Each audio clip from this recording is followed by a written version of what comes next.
ಯಾರಪ್ಪ ಇಲ್ಲಿ ಒಂದ್ ಟೀ ಕೊಡೋಣ. ನಿಮ್ಗ ಸಾದಾ ಟೀನ ಕೇಟಿನ? ಯಾವ್ದೋ ಒಂದ್ ಚೆನ್ನಾಗಿರೋದ್ ಕೊಡೋಣ. ಈ ಊರ್ಗ ಹೊಸಬ್ರೇನ್ರಿ ನೀವು? ಯಾಕೆ ಹೊಸಬ್ರಿಗೆ ಟೀ ಕೊಡಕಿಲ್ವಾ? ಓಹೋ, ಭಾರಿ ಚಮಕಾಗೆ ಮಾತಾಡ್ತಿರ್ ಕಣ್ರಿ. ಬದುಕ್ಬೇಕಲ್ಲಣ್ಣ. ಏ ವಿರೂಪಾಕ್ಷಿ, ಒಂದ್ ಕೇಟಿ ಹಾಕಲ್ಲ. ಏ ಟೇಬಲ್ ಏನ್ ನೋಡ್ಲಾ?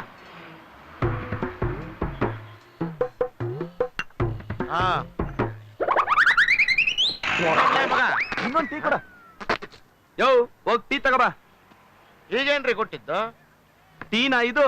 ನಾನೆಲ್ಲ ನೀನ್ ಬಿಸಿನೀರ್ ಕೊಟ್ಟಿದ್ಯಾ ಮುಖ ತೊಳ್ದು ಬಾಯಿ ಮುಕ್ಕಿಸ್ಕೊಳಕ್ಕೆ ಅನ್ಕೊಂಡೆ. ವಾಗಣ. ಹೌದು, ತಮ್ದು ಯಾವ ಊರು ಅಂತ ಗೊತ್ತಾಗ್ಲಿಲ್ವಲ್ರಿ? ನೆನ್ನೆ ಒಂದ್ ಊರು, ಇವತ್ತು ಈ ಊರು, ನಾಳೆ ಯಾವ ಊರೋ ಗೊತ್ತಿಲ್ಲ. ವಾಗಣ ಟೀ ತಗೋಬಾ. ಏ ವಿರೂಪಾಕ್ಷಿ ಮಗನ, ನಿನಗೆ ಐತ್ಲಾ ಇವತ್ತು?